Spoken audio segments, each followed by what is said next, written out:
Bienvenue à vous, mesdames et messieurs. Vous êtes à Presse Eco. Comme vous le constatez, Presse Eco, c'est votre tribune hebdomadaire qui vous permet de revenir sur les faits qui ont marqué l'actualité au plan national et international avec nos chroniqueurs qui sont là. Ce sont des hommes des médias, des analystes qui dépeignent donc cette actualité-là. Aujourd'hui, nous allons évoquer un ensemble de sujets. Au plan national, on va parler de la lettre de Blaise Compaoré, lettre qui suscite beaucoup de débats. Et puis, en seconde position, nous allons parler des mouvements de grève dans l'espace public. Et puis, pour terminer, nous parlerons donc du dialogue politique avec la sortie de la Corée. En international, ce sera le Mali avec la démission du Premier ministre Maïga. Pour évoquer ce sujet-là, je suis avec Maître Kielem Apollinaire de Tambela. Il est avocat inscrit au barreau. Merci Maître d'être sur ce plateau. Il est également président du CRI. Merci Maître. Et puis Évariste Konsebo, il est docteur Évariste Konsebo. Il est donc chroniqueur média. Merci Évariste Konsebo d'être là. On va aller très vite parce qu'on n'a plus pas le temps. Et puis juste à côté, Mamadou Ali Compaoré, les journalistes, ancien rédacteur en chef à la RTB, ancien présentateur. Merci Ali d'être sur ce plateau. Et puis enfin, Parfait Silga, journaliste, analyste. Merci Parfait d'être sur ce plateau. On va commencer avec un sujet qui a quand même retenu l'attention. C'est la convocation par le CSC de notre confrère, Dieudonné Zounguerana, suite à une opinion à l'occasion d'une émission. Alors, je voudrais que vous donniez votre impression sur cette affaire, pas le contenu, parce qu'il a fait un mea culpa qui est passé, le CSC l'a entendu, mais sur la modalité du traitement de cette question. Maître. Oui, bon, je pense que les journalistes sont mieux placés pour parler de ces problèmes. Cela dit, je le connais que j'ai été un peu surpris d'apprendre que Dieudonné Zounguerana était convoqué. Je m'attendais à ce que ce soit plutôt l'organe, la RTB, plutôt que l'individu. Parce que l'individu, ce n'est pas lui qui est responsable, n'est-ce pas, du programme.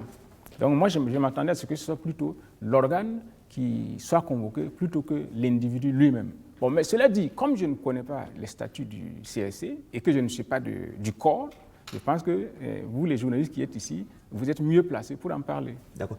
Alors, Évariste Konsebo, tel que Maître Kielem le disait, effectivement, la RTB a été l'animateur et le média ont été convoqués. Le CSC fait de la régulation. La question seulement qui se pose ici, c'est que Dieudonné Zounguerana intervenant en tant qu'usager, est-ce que le CSC a compétence pour l'entendre ou c'est la pression de la rue, comme on dit, entre griffes, parce que sur les réseaux sociaux, ça a été un buzz.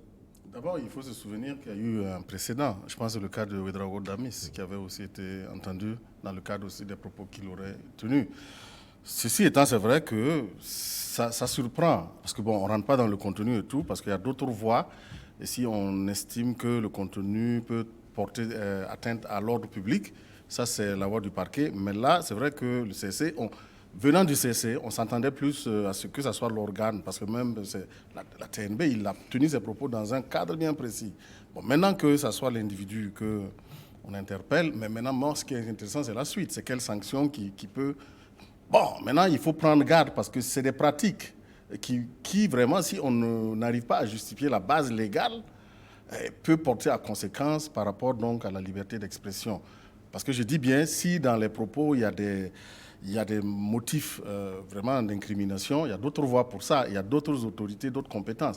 Maintenant qu'on interpelle un individu, avoir tenu des propos dans un cadre bien précis, mais la TNB aussi a été invitée, a été convoquée aussi.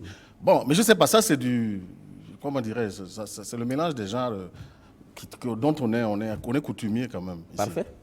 Sur cette question, est-ce que pour certains, les gens, on a vu par exemple que les propos de Dieudonné, c'est vrai, est-ce que c'est le statut de Dieudonné en tant que journaliste ou bien c'est le statut du chroniqueur, de l'invité sur un plateau c'est lequel des statuts qui est ici mis en œuvre quand le CSC le convoque par exemple? Moi, je crois que le CSC a mis en avant deux éléments. Le statut de notre confrère, qui est journaliste, et évidemment, la TNB, bien sûr, la RTB, où les débats s'est tenu. C'est ça qui est plutôt mis en avant, parce qu'effectivement, le CSC est là pour réguler les médias.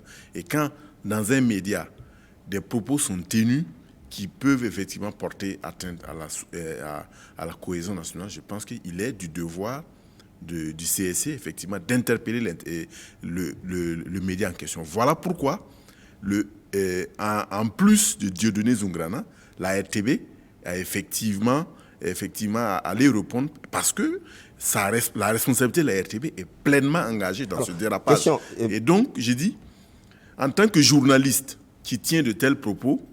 Et dans un média, je pense qu'il était tout à fait normal, effectivement, que le CSC puisse Justement, tu mets le doigt interpeller. sur la question. Est-ce que n'importe quel kidam qui ne soit pas journaliste doit être interpellé par le CRC au cas où la personne, dans un cadre de médias, etc., s'exprime et que cela est compromettant? Est-ce que le CRC a donc la possibilité d'interpeller n'importe quel citoyen dans un micro-trottoir, etc.?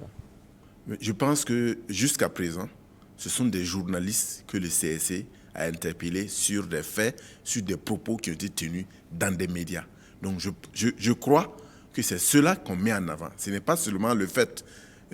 Évariste disait tout de suite qu'il y a des voies pour, par exemple, poursuivre quelqu'un qui fait de la diffamation. Je suis tout à fait d'accord. Mais je crois que jusqu'à présent, c'est la qualité du journaliste que le CSC met en avant pour effectivement interpeller. Et surtout le fait que ce soit tenu dans un média. Comme je le dis, je le répète, la RTB est tout à fait, tout aussi responsable de ces propos-là que l'intéressé lui-même. D'accord. Ali, peut-être pour couper la poire en deux, est-ce que le CSC fait le rôle du régulateur ou le rôle simplement ici d'un ordre des journalistes?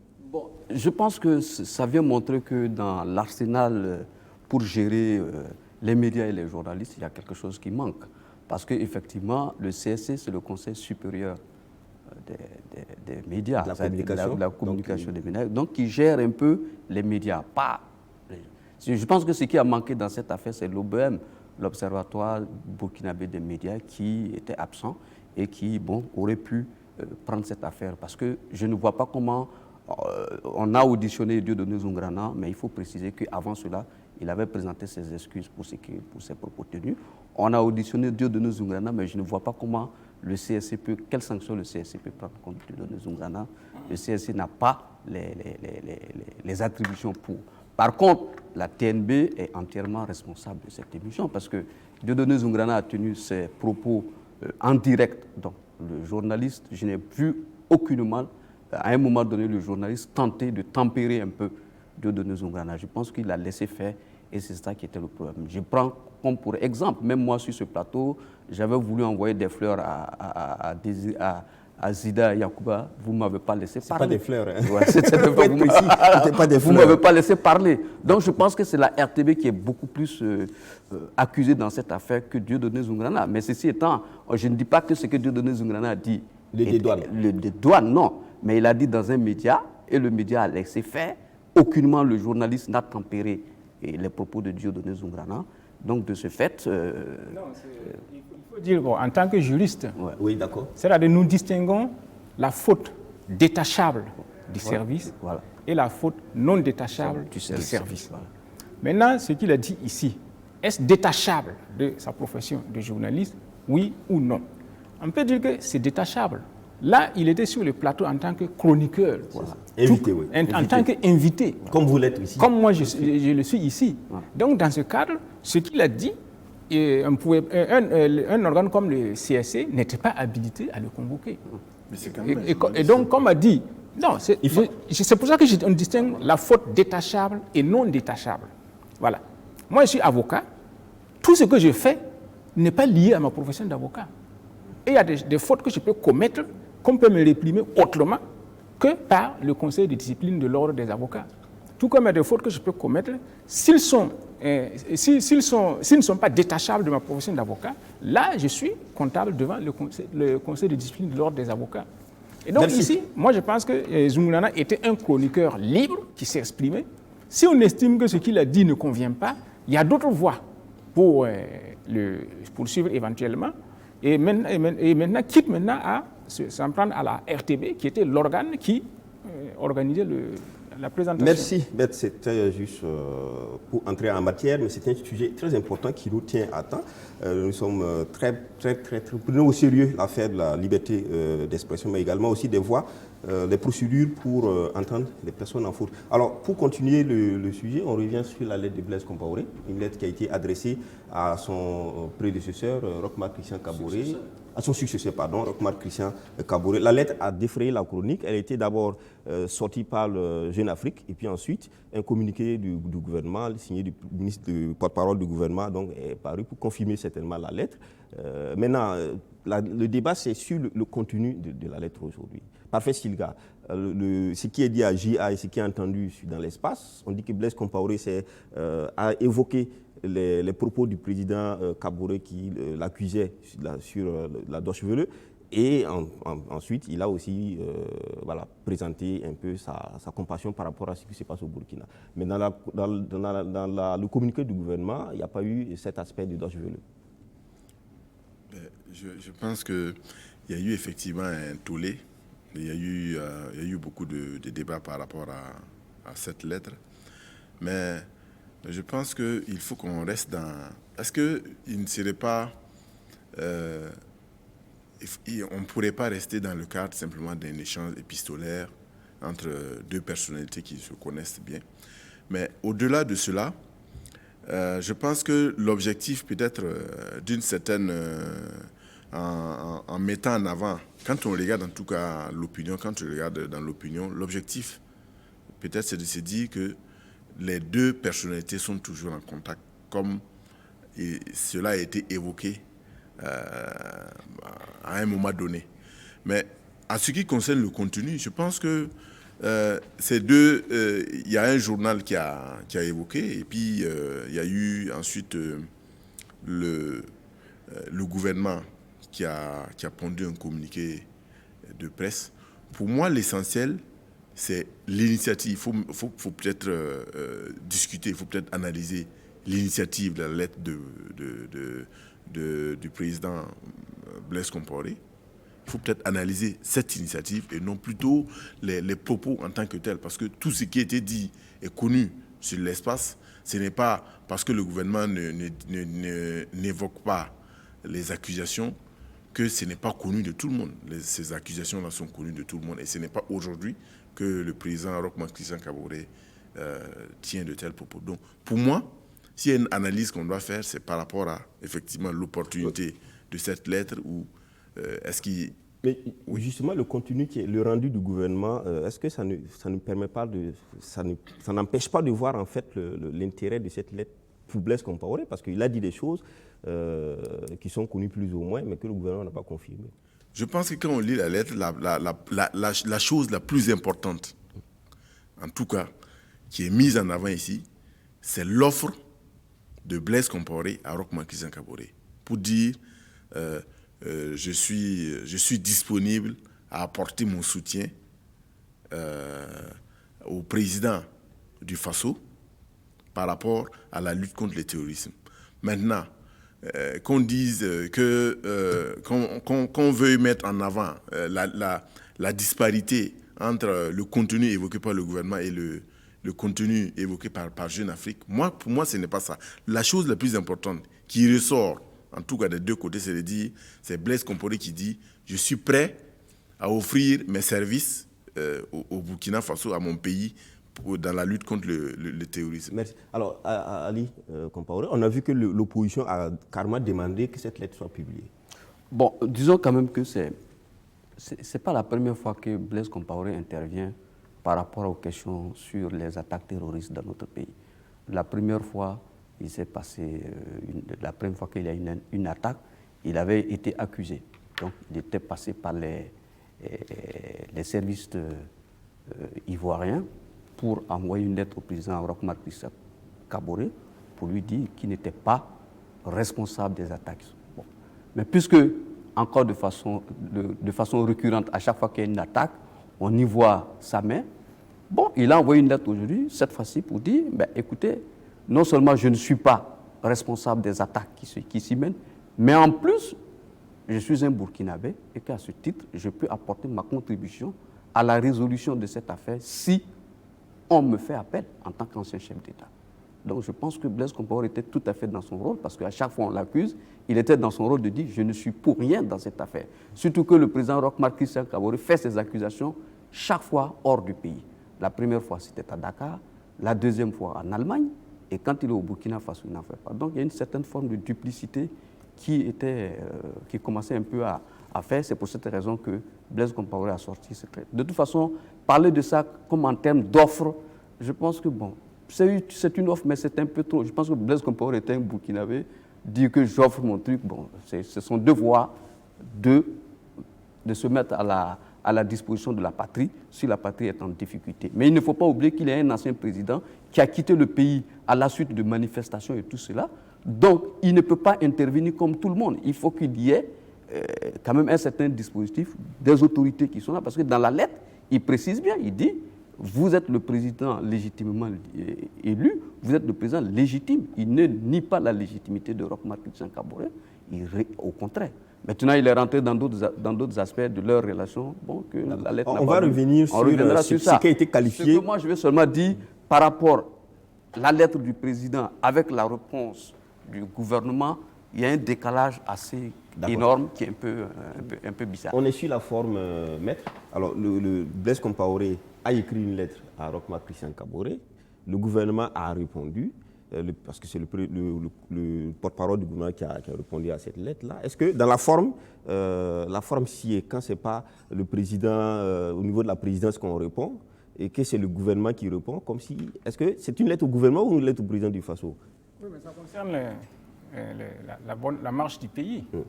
D'abord, il faut dire que moi, j'ai été surpris de savoir que Jeune Afrique a publié le contenu de la lettre.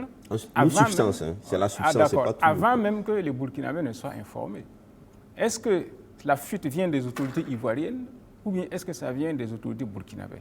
Ça veut dire qu'il y a quelque chose à faire dans le cadre de l'administration et de la gestion de nos organes exécutifs. Est-ce qu'on préfère se confier aux étrangers plutôt qu'aux nationaux? Et pourquoi? Ça, c'est le premier point. Deuxièmement, si vous remarquez, ce n'est pas n'importe qui est venu avec la lettre.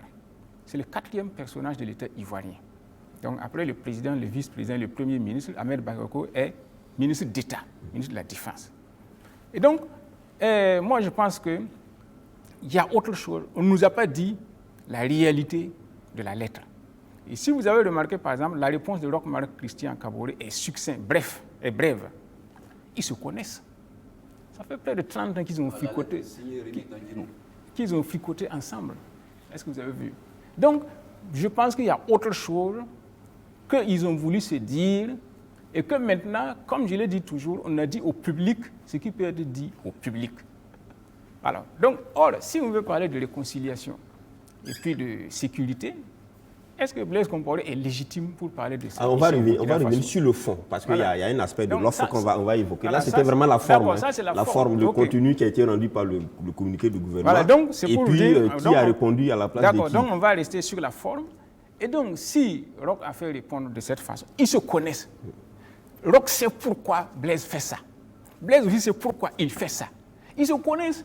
Donc, c'est nous qui ne savons pas le fond des choses. Mais ça pourrait être quoi? Le pourquoi c'est quoi? Blaise c'est quoi de Roch? Non, je ne sais pas. Tu ne pourrais pas transparaître dans une lettre. Attendez, Ahmed Bakayoko est un bras droit de Alassane Ouattara. Donc après l'écartement de Guillaume Soro, Ahmed Bakayoko reste l'un de ses bras droits depuis le temps de la rébellion jusqu'à maintenant. Peut-être qu'il y a des négociations secrètes, plutôt. Sinon, la lettre pouvait venir par la voie diplomatique. On pouvait passer par l'ambassade de la Côte d'Ivoire au Burkina pour remettre la lettre discrètement à Roch Marc Christian Kaboré. Oui, mais il y avait aussi un message qui n'était pas la lettre. Donc, oui, mais c'est ce que je veux dire. C'est ce que je veux dire. Donc, pour que ce soit Ahmed Bakayoko qui vienne, qui se transporte pour venir ici. Alors que nous avons une ambassade de la Côte d'Ivoire sur place ici, c'est qu'il y a des non-dits, il y a des négociations en dessous qu'on ne veut pas que le peuple sache. D'accord, maître. Alors, Évariste Conservo, l'opposition a demandé qu'on publie cette lettre-là. Certainement pour régler le problème des non-dits, des contenus qui ne sont pas totalement rendus. Non, certainement, ce que l'opposition a demandé, je pense que c'est ce que le Burkinabé moyen supposait demander. Parce que d'abord, c'est une missive, quoique on dise que sa publication fut même tronçonnée. Alors, c'est des demi-vérités et ça concerne des problèmes qui touchent l'ensemble des Burkinabés. Et donc, la substance est donc importante. Donc, qu'on vienne nous dire tout simplement qu'il y a eu des échanges. Déjà, on se réjouit parce que c'est au moins pour la première fois qu'il y a quand même un contact entre les deux, même si, bien sûr, c'est tout à fait regrettable, à mon sens, du point de vue de la forme, que ça soit M. Dandjinou et qui répondent à la place de M. Kaboré. Il aurait été tout à fait élégant que M. Kaboré réponde à son, comment dirais-je, à son prédécesseur. Donc maintenant, c'est vrai que les états peut-être, les états d'humeur et tout, les uns et les autres, sont peut-être pas encore à ce stade. Mais c'est vrai que on regarde quand même des enjeux de l'importance. Il était important qu'on nous dise de quoi il s'agissait. Parce que bon, se contenter de nous dire qu'on prend acte, franchement, la suite c'est quoi? D'accord. Alors on va donc aller très rapidement dans le fond. Zéphirin Diabré s'est exprimé, le CDP s'est exprimé, un ensemble d'acteurs sont exprimés sur cette lettre-là. Alors pour Zéphirin Diabré, c'est une main tendue de Blaise Compaoré que le président Roch ne doit pas ignorer. Oui, mais il dit qu'il est disponible. Parce que si vous remarquez, on n'a pas eu le contenu, mais on sait qu'il n'est pas revenu sur les accusations récurrentes. Hein. Il a tout simplement présenté ses condoléances, il a exprimé sa solidarité avec la nation, et il a exprimé sa disponibilité. Donc c'est déjà quand même quelque chose. On peut pas, parce que quand même, ce qu'on l'a dit, n'oublions pas quand même qu'au niveau de responsabilité où il était, qu'on l'aime ou qu'on ne l'aime pas, il était quand même au parfait de beaucoup de choses et il était garant de beaucoup de choses. Maintenant, c'est le président Roch Marc qui est garant de la sécurité de tous les Burkinabés. Et comme je le dis, c'est des enjeux très importants. Et ils doivent mettre leurs humeurs de côté et regarder l'intérêt général. Et c'est ça qui doit primer, c'est ça. En fait. Oui, mais en même temps, quand on regarde, suite à cette lettre qui est tendance offre main tendue, on a vu quand même des organisations de la société civile du côté du pouvoir en place qui estiment que ce n'est pas à prendre. Non, mais ce sont des organisations qui ne sont pas responsables. Et je dis que le président Roch Marc Christian Kaboré est responsable de la vie de 18 millions de Burkinabés. Je ne sais pas ceux qui sont à l'intérieur. Donc l'enjeu est tel qu'il n'y a pas eu de passation entre les deux chefs d'État. Vous savez très bien qu'il y a des... Et en plus, vous savez bien, avec ce procès qu'on a mis en branle, on a décapité carrément la hiérarchie sécuritaire du pays. D'accord. Voilà, donc c'est ça. Ali Compaoré, l'offre politique, l'offre, disons, hein, l'offre politique, de paix, de réconciliation, de soutien, d'aide au président Kaboré pour sortir le pays de la difficulté de Blaise Compaoré. Non, bon, moi je pense on va aller vers une prise en compte de cette... Dans tous les cas, à l'étape où nous sommes, il est vital pour tous les Burkinabés que nous sortions de cette impasse. On a des difficultés à nos frontières avec des terroristes qui attaquent tous les jours. En interne, la cohésion sociale n'est pas à son beau fixe. Avec une question de Blaise Compaoré aussi qui est récurrente, c'est un ancien chef d'État qui est en exil depuis un certain temps. Il a gouverné depuis 27 ans, mais il est en exil. Donc, tout cela, tous ces aspects-là, il va falloir solder ça pour que le pays retrouve une certaine stabilité, une certaine sérénité, afin que ceux qui sont aux affaires puissent dérouler calmement et tranquillement leur programme. Parce qu'aujourd'hui, quand on est assis, je pense que le gouvernement est beaucoup plus préoccupé par des questions de sécurité qu'autre chose. Oui, mais maintenant, ça c'est dit de façon, de façon embellie, mais quand les gens aussi pour la question de Blaise Compaoré, c'est l'insurrection qui est passée, c'est la personne qu'on veut poursuivre en justice et tout ça. Oui, mais je pense que l'une des erreurs du régime actuellement, il y a eu une insurrection, il y a eu une transition qui a pris beaucoup d'actes. Et quand ce régime est arrivé, il a mis ses pieds dans les souliers de la transition. Donc du coup, il y a beaucoup de choses qui grippent le pays. Même quand on parle de la question de tout l'appareil sécuritaire qui a été démantelé, il y a la transition qui est passée. Quand on regarde la question des travailleurs au ministère au Minefid, il y a la transition qui est passée, qui a pris beaucoup d'engagement. Et aujourd'hui, on a remis tout cela dans les mains du nouveau régime qui, lui, il a des difficultés à gérer tout cela. C'est pour ça que je disais tout à l'heure qu'ils n'ont pas été assez sages, et ça on l'a dit à plusieurs fois sur ce plateau, qu'ils n'ont pas été assez sages de faire le tri entre ce que la transition a fait de bien, parce qu'on ne peut pas dire qu'en une année, ils ont fait que du mal. Ils ont posé aussi des actes qui sont louables. De faire le tri, prendre ce qui est bon, et puis dire, bon, ça, on ne peut pas appliquer ça parce que c'est ça. Donc pour moi, cette lettre de Blaise Compaoré, il vient réaffirmer encore au Burkinabé que non seulement il n'est pas responsable de ce qui se passe, mais en plus, en vertu du fait qu'il ait été président pendant 27 ans, il a un certain nombre de connaissances de la situation, il peut apporter son aide, il n'impose pas, si on lui fait appel, il viendra. Merci Ali. Alors, Parfait Silga, cette offre, est-ce qu'elle sera accessible au pouvoir Roch-Marc Christian Kaboré? Est-ce qu'on peut s'attendre à ce que le président Kaboré accepte? Parce qu'il a pris acte, disons, dans le communiqué qui est paru, on dit que le président Roch-Marc Christian Kaboré a pris acte. Est-ce que derrière le fait de prendre acte, il faut voir un rejet ou il faut voir peut-être une acceptation, etc.? Je ne sais pas ce que le président Compaoré va... le président... Oui, enfin, Kaboré. non, je ne veux pas dire... je ne sais pas qu'est-ce que le président Blaise Compaoré avait derrière la tête en faisant cette lettre. Mais moi, je dis en tant que citoyen burkinabé qu'il a intérêt à venir répondre d'abord à la justice au Burkina Faso. Après cela, quand il va solder ces dossiers-là, après cela, il pourra dire « Oui, je suis prêt à offrir mes services, je suis prêt à donner ma contribution pour lutter contre le terrorisme. » Moi, c'est ce que je voulais dire d'abord pour le premier. Deuxième élément, je reviens sur ce que Maître a dit tout de suite. Autour de cette tête-là, il y a tout un remue-ménage politique. Parce que moi, j'ai regardé un peu les médias en Côte d'Ivoire qui ont dit, dès le début, qui ont dit, en fait, cette initiative vient du président ivoirien qui, en fait, veut travailler effectivement au probable retour de Blaise Compaoré au Burkina Faso. Et voilà pourquoi il envoie son bras droit venir. Tout le monde a pensé, on a dit que c'était un message du président ivoirien Adou. Bon, évidemment, on n'a pas eu besoin de plusieurs jours pour savoir qu'en réalité, c'est cette lettre-là que Ahmed Bakayoko transportait à Ouagadougou. Donc il y a tout un remue-ménage politique qui fait que aujourd'hui, on est encore à se poser beaucoup de questions. Qu'est-ce qui se trame derrière cette initiative du président de Blaise Compaoré? Moi, je dis, en tant que citoyen, il a intérêt à venir solder ses comptes sur le plan judiciaire avec le peuple burkinabé avant de proposer ses services.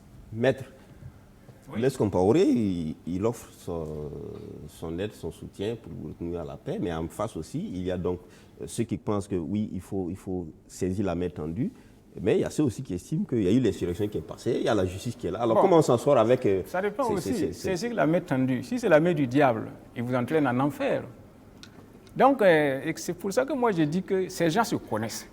Hein? Roch et puis Blaise là, ils se connaissent. De même que ceux du MPP, les Simon Compaoré, les Clément Saorgo, etc., ils connaissent Blaise plus que nous tous. Donc ils savent de quoi il est capable, comme Blaise aussi sait de quoi ils sont capables. Est-ce que vous voyez? Donc si Roch a donné une réponse succincte comme ça fait, parce qu'il sait comment répondre et il sait ce qui est derrière la tête de qui et de quoi. Alors, donc maintenant... Bon, question de susceptibilité, hein, les gens se posent la question. Quand on dit, le président Kaboré dit, il prend acte, oui. Qu'est-ce que cela veut traduire? Ça veut dire non, j'ai reçu, mais maintenant, je verrai ce que je vais faire avec. Non, mais nous, en droit, là, ce sont des termes juridiques. On prend acte. Non, donc, par exemple, que vous prêtez serment devant un tribunal ou une cour d'appel, on dit que, bon, on prend acte de votre prestation de serment. Ça veut dire que, bon, on a reçu, maintenant on verra. Est-ce que vous avez vu? Donc, il prend acte, c'est une réponse juridique, politique à la fois, mais qui veut tout dire. Cela dit, par exemple, bon, c'est pour ça que je vous ai dit que la lettre là, c'est du farfelu. Hein, le fond est ailleurs. Quand Blaise dit qu'il propose son aide pour la sécurité, pour la réconciliation, etc., vous savez qu'on a dit, n'est-ce pas, les hommes sont pareils par les paroles. Ce sont les actes qui les découvrent différents. Lui, il a gouverné ici pendant 27 ans. Est-ce qu'il a été un homme de réconciliation? Non. En 1991, quand il y a eu la coordination des forces démocratiques, là, on voulait une conférence nationale souveraine. Blaise a refusé catégoriquement. Et de telle sorte que les autres partis ont refusé. Pardon aussi, attendez, les autres partis ont refusé d'aller aux élections présidentielles et il s'est présenté seul. Il n'a pas cherché de réconciliation. En 2011, quand il a voulu entreprendre cette tentative de modification de l'article 37, il a créé ce qu'on appelle le CCRP. Le CCRP, là. L'opposition et les organisations des partis civils ont proposé des réformes, etc. Tout. Blaise a refusé, l'opposition n'a pas participé au CCRP. Et même le CCRP a adopté une résolution contre la modification de l'article 37 que Blaise n'a pas voulu en tenir compte. Est-ce que lui, il est homme de réconciliation? Maintenant, sur le plan sécuritaire... Non, c'est pour ça que vous allez trop vite. Hein, de 91, vous êtes allé à 2011. Est-ce qu'en temps, il n'y a pas eu, par exemple, la journée de pardon qui a été initiée? Vous savez très bien que c'était un écran de fumée et que beaucoup de gens ont rejeté cette journée nationale du pardon-là. Vous le savez très bien. Il y avait, n'est-ce pas, la mobilisation des sociétés civiles, etc., présidée par Alidou Ouedraogo, là. Ils ont rejeté cette journée nationale du pardon. Je n'ai pas fini. Très rapidement, hein, parce qu'aujourd'hui, on est interactif, donc on aura l'occasion de revenir sur aux questions des téléspectateurs. Oui, c'est pour vous dire, maintenant, même sur le plan sécuritaire, depuis 1990, Blaise était en contact avec les troublions de la région.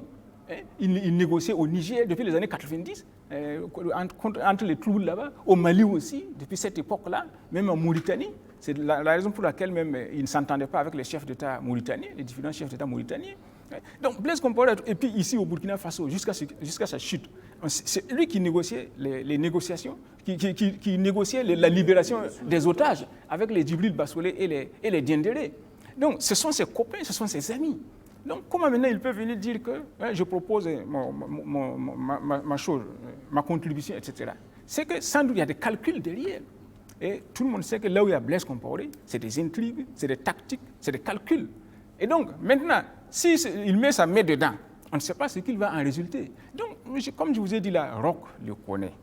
Ses différents collaborateurs aussi le connaissent. Donc, il sait quelle réponse donner à une telle personne. Je suis très surpris et ça me fait peur parce que ça me laisse entrevoir que notre pays ira certainement dans des difficultés. Parce qu'il y a une grande partie de nos compatriotes, comme je l'ai dit ici, qui s'amusent, qui veulent écrire l'histoire de notre pays en commençant à la page 2.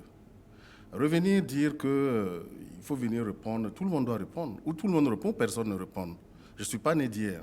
Voilà. Bon, maintenant, quand il parle de réconciliation, je suis vraiment surpris parce que on peut remonter jusqu'à la CFD. Hein. À la CFD, est-ce que c'est Blaise Compaoré celui qui a refusé quand tout le monde s'est vraiment constitué pour demander la conférence nationale, la conférence nationale souveraine? Tous ceux qui étaient avec lui sont toujours là et ils sont aux affaires. Donc vraiment, il faut quitter dans ça, quoi, comme on le dit là. Regardons l'intérêt de notre pays. Ah, et évitons de nous accuser. Les calculs, les intrigues, eux tous, ils en sont. Il y a des maîtres. Il y a toujours eu des maîtres, hein, même au MPP actuellement. Donc vraiment, je ne rentre pas dans ça. Moi, c'est l'intérêt supérieur de notre pays que je vois. Voilà. Ali, pour terminer sur le sujet. Moi, en fait, comme Blaise Compaoré a organisé la journée nationale du pardon. Oui. Blaise Compaoré était médiateur de la sous-région. Il a apporté la paix en Côte d'Ivoire, etc. Et au Burkina, il y a eu l'insurrection. On dit qu'il a voulu modifier donc l'article 37. Il n'a pas été sage en ce moment-là. On doute donc sur sa capacité, sa bonne volonté, sa bonne foi. Oui, moi, j'ai écouté tout ça. Je pense qu'avant de parler, j'ai dit notre pays, à l'étape où notre pays est, il faut que chacun de nous accepte de comprendre que le pays est en difficulté et qu'il faut que chacun de nous apporte sa pierre pour calmer le jeu. Quand on dit qu'il faut que Blaise Compaoré vienne répondre des trucs, mais Blaise Compaoré n'a pas gouverné les 27 ans tout seul. Il y a beaucoup de gens qui ont gouverné avec lui. Et avant que Blaise Compaoré ne prenne le pouvoir, il y a des gens qui ont gouverné, qui ont laissé beaucoup de gens sur le carreau. On ne parle pas de ça. Blaise Compaoré propose une solution. Il dit, vous m'accusez d'être ceci derrière. Je ne suis pas derrière cela. En plus de cela, je suis prêt même à apporter ma contribution pour que le pays sorte de la situation. Quand on parle que Blaise Compaoré dit avec les guerres, mais quels sont ceux qui étaient ici? Effectivement, il y avait des gens qui étaient ici, mais c'est le MNLA, c'est le Mouvement national de libération de l'Azawad qui fait une guerre d'autodétermination, qui veut un territoire au Mali. Ce ne sont pas ceux qui posent les bombes là. Blaise ne discutait pas avec eux. Et Blaise discutait au vu et au su de tout le monde, avec les caméras du monde entier derrière, sous le couvert de la CEDEAO, de l'Union africaine et des Nations unies. Ce n'est pas des dessous de table qu'il faisait. Évidemment, si à côté de cela, il a pu avoir certaines relations qui lui permettaient de libérer des otages, ben, si vous n'êtes pas content de la libération de ces otages, il vaut mieux les reprendre et puis aller les remettre à Acmi et tout, et puis on quitte. Je pense que cette histoire de vouloir présenter quelqu'un comme ben, en fait, si Blaise était le diable, mais qui proposait le menu? Ceux qui proposaient le menu, ils sont encore là. Salif Diallo est mort, mais Simon est là, Roch est là. Ce sont ces trois principaux lieutenants qui amenaient le menu. Donc il faut qu'on arrête ces histoires de « il faut venir répondre, il faut venir ceci, cela ». Et puis regarder l'intérêt supérieur de notre pays. Il faut qu'on quitte, comme lui l'a dit, dans ces petites histoires-là qui n'honorent même pas notre pays. Blaise Compaoré aurait pu se taire tranquillement chez lui, à Abidjan. Il aurait pu se taire. Mais s'il apporte quelque chose, c'est pour dire vous m'accusez de ceci, je ne suis pas dedans. Mieux, du fait que j'ai été président pendant 27 ans, je peux aider pour que notre pays sorte de ça. Je pense que c'est une messe tendue salutaire qu'on doit saluer à sa juste valeur. Ça peut être une messe tendue salutaire, mais vous ne pouvez pas nous empêcher de penser à un homme politique qui a gouverné ce pays pendant 27 ans et qui n'a pas été un exemple sur plusieurs plans. Quand on prend la sécurité, quand on prend la gouvernance, quand on prend la réconciliation nationale, on ne peut pas nous empêcher de penser à tout cela, de regarder quand même dans le rétroviseur, de voir ce qui n'a pas marché. Et aujourd'hui, je pense qu'il y a beaucoup de gens qui doutent effectivement de cette main tendue. Et ça, vous ne pouvez pas. Ce n'est pas parce que le pays est en difficulté que nous devons nous accrocher à n'importe quelle main tendue. Moi, je pense que c'est ainsi. Je le répète, il y a plusieurs personnes qui doivent répondre devant la justice, y compris Blaise Compaoré, qui vient nous répondre. Parfait. On va revenir certainement sur le sujet. Je précise que les téléspectateurs peuvent déjà appeler pour s'inscrire et puis on va les rappeler pour prendre leur intervention. Donc c'est un débat qui sera interactif vers la fin. Alors on va continuer pour évoquer donc le second sujet qui est lié au mouvement de grève dans le public, dans l'administration publique. On note déjà en grève en ce moment-là le SYNSHA. Le SYNSHA, par exemple, le personnel de la santé était en grève. La coordination nationale des syndicats des enseignants également. Donc les enseignants sont en grève. Les greffiers ont aussi embrayé dès vendredi. Alors, sans compter qu'il y a une grève qui ne dit pas son nom au niveau des financiers. Alors, on lie tout ça à un seul élément, non-respect des engagements par rapport au gouvernement, qui ne donc respecte pas ses engagements. Qu'est-ce qu'il faut dire, maître? Oui, comment je vais dire, c'est le gouvernement lui-même qui a créé ce problème. Peut-être que Blaise Compaoré est encore responsable ici. C'est lui qui n'a pas bien formé ses collaborateurs pour qu'ils aient la stature d'homme d'État. Parce que ce que vous oubliez, par exemple, tout ce problème est venu de quand? C'est venu du problème de l'augmentation des indemnités des magistrats. Or, nous sommes dans un pays où tout le monde, les gens sont égaux. Donc, il n'y a pas de raison qu'il y ait une discrimination au niveau des traitements. C'est pour ça que moi, j'ai proposé ici qu'on remette tout à plat. Et je serais d'accord même pour la révision des indemnités. Parce que chacun travaille déjà pour un salaire. Si tu n'es pas d'accord pour ton salaire, là, ne passe pas le concours. Mais pour la question des indemnités, c'est réglé parce qu'après le forum, la conférence nationale sur la mise à plat, on a tout plafonné à 25%. Donc là-dessus, il y a déjà... C'est pour les financiers seulement qu'on a financé. Tout ce qui est indemnité, les indemnités sont financées, sont plafonnées à 25%. Donc c'est déjà pas mal. Alors, maintenant, il revient au gouvernement d'avoir la poigne pour faire appliquer les décisions et pour mettre en pratique les décisions qu'il a prises. Sinon, il n'y a pas de raison que certains corps soient privilégiés par rapport à d'autres, alors qu'on a besoin de tous pour fonctionner. On ne peut pas marcher, n'est-ce pas, sur un seul pied. Mais quand le gouvernement prend aussi des accords, il signe des protocoles qu'il ne met pas en œuvre, est-ce que ce n'est pas ça le vrai problème, que le gouvernement ne puisse pas mettre en œuvre ses propres engagements? Oui, justement. Pourquoi il ne le fait pas? Pourquoi il ne le fait pas? Mais quand on prend des engagements, il faut les respecter. C'est là que vient tout le problème. Et donc, par rapport à ce qui se passe ici, là, moi, je pense que pour régler tous les problèmes du Burkina, il faut une révolution. Or, ceux qui sont là n'en sont pas capables. Donc, pour créer un système de justice sociale, ce n'est pas par des petites touches comme ça, etc. Non, il faut carrément une révolution. On remet tout à plat, on renégocie tout, on met tout le monde au même niveau. Donc, quand tu vas à un poste, tu sais déjà à l'avance quels sont les acquis auxquels tu peux t'attendre dans ce poste. Ce n'est pas une fois dedans maintenant qu'il faut se mettre à dire « oui, moi je suis la poussière ici, la pluie me tape ici ». Non. Chacun, en allant dans le corps, sait déjà à quoi il devait s'attendre. Et donc, une fois que tu y es dedans maintenant, c'est que tu as donné ton consentement, mais accepte. Ali? Bon, je pense que la question des salaires, il y a des discussions qui sont en vue. Au départ, j'ai dit que lorsque le régime MPP est venu, il a mis ses pieds dans toute la transition. Donc, ça veut dire qu'il y a beaucoup de décisions qui ont été prises sous la transition. Et comme ils avaient le nez dans le guidon, il faut prendre le pouvoir. C'est ce qui est important. Et comme disent les Moussi, bon, c'est-à-dire qu'ils regardent l'aubergine, mais ils ne savent pas que c'est piégé. Oui. Voilà. Donc, ils voulaient le pouvoir, ils avaient la tête dans le guidon, ils ont pris le pouvoir. Et après, ils voient maintenant tous les problèmes qu'il y a dans ce pays. Ils ont du mal à résoudre ça. Et en plus de cela, on a dit ici, lorsque le président Roch-Marc Christian Kabore a reçu les magistrats et qu'il a augmenté leur salaire, tout le monde a dit, ah ça, il a ouvert la boîte au Pandore et que tous les travailleurs allaient s'engouffrer dans cette affaire pour se faire de l'argent. Oui, mais il y a un aspect qui est aussi un peu flagrant, c'est que quand on regarde l'ensemble de ces mouvements sociaux, les représentants des syndicats, les responsables syndicaux estiment qu'il n'y a pas de dialogue. Est-ce que le gouvernement a un problème de négociation? Mais je viens. Donc les négociations se tiennent, Mais s'il n'y a pas de... Je ne peux pas dire qu'il... Est-ce que les négociations sont réellement franches? Si c'est des entourloupes pour amener les gens au travail et puis ensuite faire autre chose, ce n'est pas ça. Quand on signe des accords, on les accepte. Le gouvernement aurait refusé de signer des accords, moi j'aurais compris. Mais quand on signe des accords, on les respecte. Et puis, les travailleurs qui sont là, c'est des Burkinabés. Hein? Ils savent très bien que si le pays tombe en banqueroute, c'est avec eux aussi. Donc, ils discutent en fonction d'un certain nombre de connaissances. Ils savent ce qui se trouve dans la marmite, ils discutent en fonction d'un certain nombre de connaissances. Et puis pour terminer, je pensais qu'on avait fini avec la faiblesse comparée, mais comme Maître de Tambela revient, mais Maître de Tambela, vous êtes enseignant à l'ENAM, mais dans votre classe, il vous est arrivé d'avoir des cancres dans la classe. Vous n'êtes pas responsable de leurs bêtises. Parfait. Parfait, du mal à parler avec Évariste. Il y a effectivement dans l'opinion, on entend souvent dire que le gouvernement ne respecte pas les engagements qu'il prend. Ce n'est pas dans l'opinion, ce sont les responsables syndicaux qui le disent.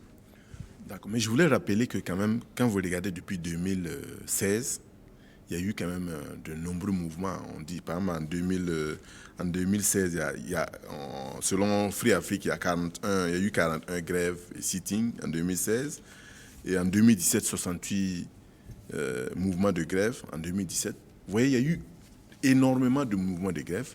Et je pense que c'est parce qu'il y a eu des négociations qu'on est parvenu à certains accords. Maintenant, le problème que moi j'entrevois, dans la résolution de ces crises-là, il faut que le gouvernement puisse tenir un langage de vérité à tout le monde, à tous les Burkinabés, aux syndicats en premier. Qu'est-ce que le gouvernement peut faire? Qu'est-ce que la caisse commune peut faire? Qu'est-ce que la caisse commune ne peut pas faire? Je pense que si on va sur cette base-là, on ne va pas signer des accords juste pour se sortir d'une crise, mais on va signer des accords parce qu'on peut effectivement tenir. Quand vous regardez par exemple le reversement de la loi 081, on est parti au départ d'une prévision de 20 milliards, 800 millions. Mais à l'arrivée, on était à 40 milliards. Vous voyez? Donc, il faut que le gouvernement puisse peut-être changer de fusil d'épaule et dire, désormais, ce n'est pas parce que il y a eu peut-être la boîte de Pandore de Machissa que nous allons continuer peut-être à donner à tout le monde ce qu'il demande. Par exemple, même si c'est un problème, il faut que le gouvernement puisse dire, par rapport au pays, nous ne pouvons pas faire cela. Nous pouvons faire cela et engager un dialogue vrai avec les syndicats. Évidemment, ça suppose qu'il y a une exemplarité aussi au sommet de l'État. Et je pense que quand on dit que nous ne pouvons pas faire telle chose, il faut que, par exemple, les mesures prises par exemple, pour réduire les trains de vie là soient effectivement mises en œuvre et que les Burkinabés le voient. Sinon, effectivement, à un moment donné, on va dire, bon, vous nous demandez de serrer la ceinture alors que, bon, vous n'avez plus de ceinture. Donc, Ali Compaoré a dit quelque chose de très important. Il a dit que ceux qui revendiquent là, ils sont des Burkinabés. Et si le Burkina tombe, ils tomberont avec. On aimerait que ce soit comme ça. Malheureusement, ce n'est pas le cas. Les gens revendiquent de façon corporatiste. Ils voient leurs intérêts personnels. Même si le Burkina tombe, ils s'en foutent. Pourvu qu'eux, ils aient leurs avantages. La plupart du temps, c'est comme ça. Mais maître, est-ce que là, à ce niveau, quand on regarde par exemple les enseignants, ce qu'ils disent, c'est en fait le travail qu'ils veulent faire. Ils veulent des conditions pour travailler. Quand on prend les personnes de la santé, c'est des conditions pour travailler, pour offrir le meilleur service. Est-ce que forcément c'est la question salariale? Oui, mais tout ça... Ce qu'ils disent là, est-ce que ce n'est pas lié au service public? Non, je vais vous dire une chose. Généralement, j'ai déjà eu à dire ça ici, quand les travailleurs revendiquent, font des grèves, ils mettent en avant le service public. Alors que dans le fond, c'est beaucoup plus leur traitement qui compte le plus. C'est pour se faire accepter, ils disent oui, c'est pour améliorer les conditions de travail, etc. etc. Et enfin, ils disent maintenant augmentation des salaires. Alors que le plus important pour eux, c'est l'augmentation des salaires. Si ces gens-là manifestent, c'est quoi? C'est parce qu'il y a eu ce hiatus. Et chacun veut un rehaussement pour rééquilibrer la balance. C'est tout. D'accord. Alors, Évariste Kossebo? Oui, il parle de rehaussement. Moi, je pense que c'est vrai qu'il a cité comme facteur déclencheur l'augmentation en fait, des salaires des magistrats, mais il y a aussi l'élargissement du fonds commun à tout le personnel du ministère qui a porté donc, le fonds commun à 50 milliards. Bon, du coup, Vous avez la cagnotte, vous donnez à d'autres, vous ne donnez pas à d'autres. Donc il y a un Mais il y a problème. 21 fonds, il n'y a pas que le Oui, fonds mais c'est ça, je dis. C'est le des problème, un problème d'éthique et de justice. Donc, si les autres ne vont pas, 21 fonds, on laisse les autres, on vient, on se focalise sur les financiers, même si c'est le plus important. C'est le principe. Maintenant, c'est vrai, moi je veux bien que... C'est vrai qu'on peut en sortir avec un langage de vérité, mais le gouvernement n'a pas les moyens de tenir un langage de vérité parce qu'il va falloir que le gouvernement s'applique lui-même une diète. Ah oui, et ça, c'est pas évident. C'est pas évident. Donc, tant que... non, il faut craindre, en fait, hein, parce que quand vous regardez tous les secteurs, la santé, les financiers, chacun, en fait, il y a une prise d'otage. L'instrument de la prise d'otage, c'est quoi? C'est grave. Dans la santé, c'est la vie des gens. Parce qu'on ne soigne pas les gens, il y a des gens qui meurent. Les financiers, c'est l'économie. On asphyxie l'économie. Et les éducateurs, c'est les examens des enfants. Donc, c'est grave. En tout cas, il y a beaucoup vraiment, de menaces sérieuses aujourd'hui. Très rapidement, on passe sur la gouvernance. Hein. Oui. C'est-à-dire aujourd'hui, quand on parle des problèmes là, il y a les problèmes de la gouvernance, c'est vrai. Mais faites le tour, que ce soit la présidence partout. Il y a des gens qui sont à la retraite, qui sont admis à la retraite, mais qui sont toujours là en train de travailler. D'accord. Et puis pas à des postes, j'allais dire, à des postes très juteux. Merci. Je ne vais pas citer de nom parce que je n'ai pas un problème particulier avec on va continuer le débat. C'est ça la gouvernance. D'accord. Avec nos intervenants de l'extérieur, on va continuer le débat. On termine au niveau national avec le dialogue politique, avec la sortie parce que la semaine dernière, on n'a pas du dialogue politique, mais la CODER, donc la coalition pour la démocratie et la République, je pense bien. La réconciliation, pardon, et ils ont fait une sortie à travers le président Ablassé Ouedraogo, donc qui a signé donc ce communiqué-là, où la CODER souscrit au dialogue politique, mais avec une autre idée, une autre conception du dialogue politique qui doit être un dialogue plus ouvert, qui ne fait pas d'exclusif. Alors, Évariste Concebo. La CODER parle de dialogue intégral, inclusif et ouvert. Bon, c'est vrai, parce que ce dialogue-là doit certainement embrasser tous les problèmes de la nation, tous les grands problèmes, pour préparer certainement d'autres rencontres plus indiquées. Pour vraiment, bon, l'idée c'est de pouvoir sortir vraiment de la crise, parce qu'on est dans une... Mais toujours est-il qu'il faut s'accorder, il faut s'entendre sur la définition de la crise. Or, pour le moment, j'ai l'impression tous les acteurs n'ont pas la même lecture ou la même analyse. Ça risque de poser problème. Maintenant, il y a le délai. Il y a aussi le délai, parce qu'il y a d'autres. Parce que n'oubliez pas que c'est à l'initiative du Premier ministre qui a commencé les rencontres.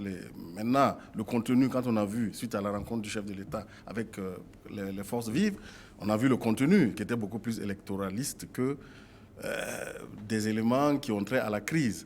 C'est sur proposition de l'opposition, le CEFOP, qu'on a essayé d'intégrer les questions sécuritaires. Mais maintenant, il y a le délai et la manière de dérouler tout ça qui risque de poser problème. Justement, parfait, il y a le contenu, il y a le format aussi, je pense, qui interpelle un peu la CODER ici, ou que la CODER, sur lequel la CODER s'appuie pour interpeller le format. On a vu que le chef de l'État a reçu l'opposition, a reçu la majorité. Par exemple, la CODER n'était pas dedans, la société civile n'est pas dedans, c'est pourquoi la CODER parle plutôt de dialogue social que de dialogue politique.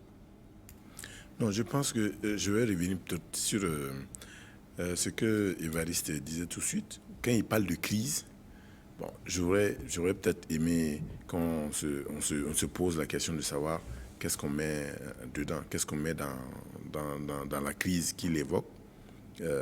Tout de suite, parce qu'effectivement, il y a aussi un certain nombre de personnes qui disent oui, il y a crise parce que nous avons des attaques terroristes, nous avons des exilés, nous avons un certain nombre de personnes qui sont à l'extérieur, qui veulent revenir. Est-ce que c'est cela la crise? Tout ça. Il y a le marasme économique, il y a le délitement social. Dans l'idée, il n'y a pas de crise donc? Non, je ne dis pas qu'il n'y a pas de crise. Je demande qu'est-ce qu'on met dans la crise. C'est tout ça qu'on met dedans. Voilà. Si on met dans la crise des gens qui volontairement ont quitté le pays, leur pays pour aller s'installer dans notre pays, moi je pense que là, il y a quand même un problème. Mais on va peut-être revenir là-dessus. Oui, mais là, par exemple, on a des mouvements sociaux, CMC, greffiers, financiers. Est-ce que ça ne suffit pas avec les massacres qu'on a un peu partout voilà. Est-ce que tout ça ne suffit pas pour dire qu'il y a crise? Non, pour en revenir au format, j'ai dit, le format, effectivement, on peut très bien inclure les OSI. Parce qu'à un moment donné, il faut qu'on se dise que tous les problèmes qui sont évoqués là ne sont pas forcément politiques. Il y a des problèmes économiques, il y a des problèmes sociaux, il y a des problèmes sociologiques. Il faut qu'à un moment donné, on se dise, par exemple, pour les drames qu'on a connus à Yirgou, est-ce qu'il n'y a pas des pesanteurs socioculturelles qu'on peut peut-être dérouler et essayer de trouver des solutions? Donc, moi, je souscris entièrement à ce que ce dialogue-là soit ouvert, pas à des acteurs autres que politiques. Ça peut nous permettre effectivement d'engager des idées. Maître, Oui. est-ce qu'il y a crise d'abord pour commencer? Et ensuite, est-ce que le dialogue, il doit être simplement politique?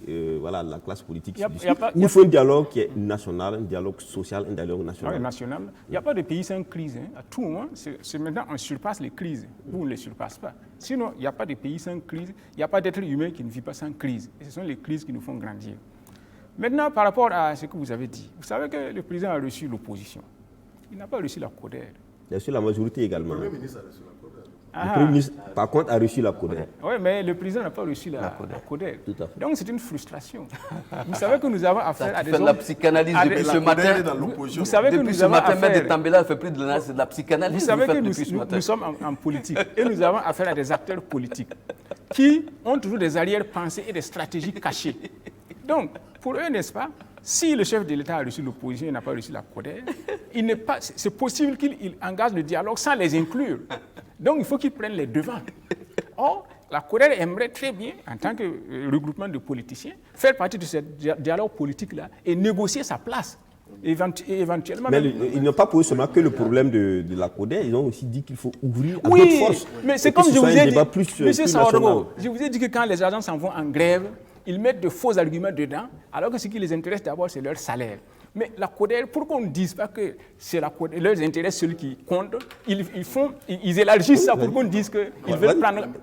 Ils élargissent ça pour qu'on ait l'impression qu'ils veulent prendre en compte l'intérêt de toute la nation, alors que c'est leurs propres intérêts qui comptent d'abord. Mais je vous ferai remarquer que quand le chef d'État a reçu le CFOP, et membre du CFOP, le CDP, la NAFA, et la DFRDA qui sont membres de la CODER. Donc vous ne pouvez pas dire qu'il n'a pas reçu. Tous les partis qui sont dans la CODER ne sont pas dans l'opposition. Peut-être remplacer Ouedraogo qui n'est pas dans l'opposition. Je pense que... Bon, allez, pour terminer sur la question, le problème, il est assez simple. C'est comment sortir le Burkina Faso dans tout ce que... dans les problèmes dans lesquels il se trouve. Voilà. Je ne vais pas faire de la sémantique pour expliquer ce que c'est qu'une crise, mais tout le monde sait que le nord du pays, il y a des attaques tous les jours. Il y a une opération militaire à l'est qui n'est pas finie, qui est en cours, même si, de par les communiqués de presse, nos soldats sont en train de prendre la main, mais il y a ça. Il y a aussi le fait qu'il y a les grèves à répétition dans ce pays. Il y a le fait aussi que les débats, la classe politique ne s'entend pas. Il y a le fait aussi qu'il y a des gens qui sont dehors. Et ils ne sont pas partis, ils sont allés dehors de par eux-mêmes. Voilà.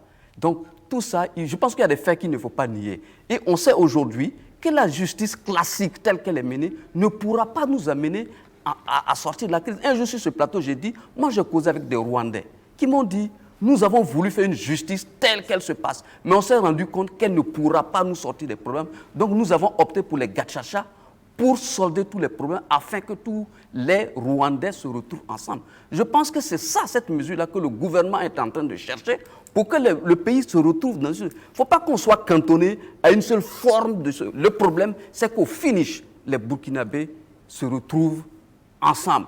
Ça ne sert à rien. Vous pouvez attraper Blaise Compaoré demain matin, le pendre à la place de la révolution, mais le pays ne sera pas en paix. Hein. Par contre, vous pouvez faire une discussion ensemble, et puis, tranquillement, chacun va rentrer chez lui, et le pays va être calme, tranquillement. C'est ce qu'on veut, d'ailleurs. C'est le schéma idéal. Ce n'est pas seulement avec les robes noires, avec Maître de Tambela qui va venir demander 600 milliards pour défendre 3 personnes, produit 2 papiers, prend son argent, puis rentrer chez lui. Ali, alors, on va terminer cette fois-ci. Notre sujet international concerne le Mali. On a suivi la démission du Premier ministre Boubèye Maïga. Alors, Premier ministre qui était quand même menacé, il y avait quand même beaucoup de pression sur lui. L'Assemblée nationale, donc les députés même de la majorité, attendaient à sortir en tout cas une motion de censure. Alors, au niveau même du parti, du parti au pouvoir, on l'accuse de faire des débauchages. Et de l'autre côté, il y a la société civile, les religieux, etc., qui estimaient qu'il avait échoué avec les massacres qu'il y a eu. Alors, cette démission de Boubèye Maïga, est-ce que le Mali n'est pas en crise, comme on dit, pour prendre le mot crise? Non, définitivement, c'est un signe qu'il y a une instabilité institutionnelle au sommet de l'État. parce que ça fait le 7e, ça va faire maintenant le 7e Premier ministre que le Ibeka va s'offrir après la démission de... Enfin, pas la démission, on l'a forcé à partir. 6 ans. Hein. Voilà. Pratiquement 6 ans. Voilà, donc si vous voulez, tous les 9 mois ou tous les 10 mois, il y a un nouveau Premier ministre. Je pense qu'il y a une instabilité chronique, une instabilité institutionnelle chronique à la tête de l'État. Deuxièmement, quand vous regardez les arguments qui sont avancés pour démontrer son incapacité, on dit oui, il a échoué à ramener la paix. Bon, je crois que d'abord le premier, le chef suprême des armées dans un pays, c'est le président. C'est d'abord lui qui imprime vraiment la politique en la matière. Quand on remet tout ça sur la tête du Premier ministre et qu'on lui fait porter le chapeau... Mais le Premier ministre n'est pas le chef du gouvernement? Oui, je veux dire qu'on lui fait porter tout le chapeau de l'instabilité sécuritaire au Mali. Je pense que on lui cherche tout simplement des noises. Et quand vous regardez, vous regardez aussi que des leaders religieux sont rentrés dans la danse pour demander sa démission. Bon, ça me fait rappeler ce qui s'est passé avant le coup d'État, où il y avait cette cohésion ou ce consensus à la tête de l'État.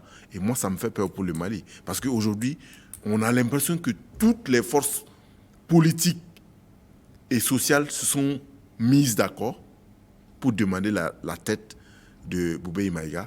Et moi, ça me rappelle effectivement ce qui s'était passé avant le coup d'État. C'est-à-dire... Le coup d'État du général Atete? Oui. D'accord. Non, pas Atete, non, pas Atete. Le coup d'État qu'il a... Sanogo, le coup d'État qu'il a fait partir. Oui, je veux dire le coup d'État qui a fait partir le général Atete. Atete. Et j'ai dit, moi j'ai peur parce que quand on revient encore à ce consensus, j'ai peur pour l'avenir du Mali. Merci. Alors, Évariste Konsebo, alors quand on regarde un peu, Boubèye Maïga a dû partir parce qu'il a été donc désavoué par la majorité. Alors qu'on entend aussi que les forces vives estiment que ce n'était pas Boubèye qui était plutôt la personne, mais c'était le président lui-même. Oui, mais sauf que c'est la tête du Premier ministre qu'on a demandé. Mais ce qui est intéressant, c'est que quand on regarde les analystes politiques en fait, au Mali, on dit que non, en fait, au fond, les gens disent que ce n'est pas la personne du Premier ministre, mais que c'est sa politique qui a rassemblé tous les Maliens contre lui-même. Opposition comme majorité, parce que vous vous souvenez qu'il devait faire l'objet d'une motion de censure à laquelle même l'opposition et la majorité étaient unis pour le débarquer. De toute façon, ces jours étaient comptés. Maintenant, il faut se poser la question de savoir pourquoi est-ce que autant de cristallisation, je ne sais pas, sur une seule personne. La question sécurité, n'oubliez pas qu'il était ministre de la Défense. Il était ministre de la Défense avant d'être Premier ministre. Et il y avait des promesses, alors que ça s'est empiré. Le dernier événement, nous avons ça toujours en mémoire. Il y a d'autres questions aussi. Je pense qu'il paye aussi ça.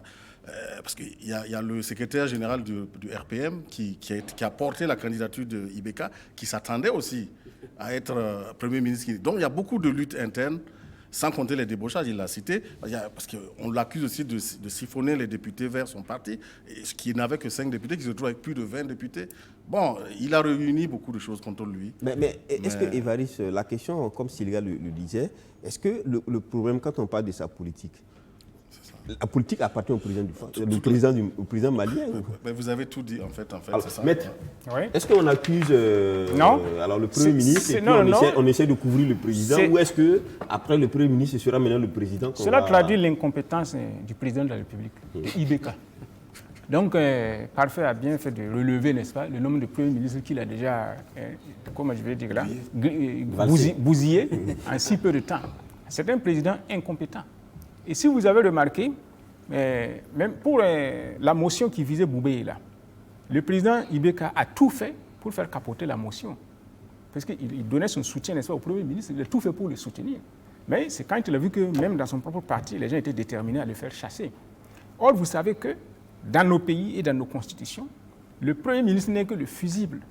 Le Premier ministre ne peut pas faire ce que le président ne lui dit pas de faire.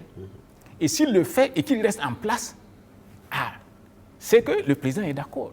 Est-ce que vous avez vu? Or, Ibeka était prêt à le défendre. Donc, ça veut dire qu'en fait, c'est la politique de Ibeka qui ne va pas.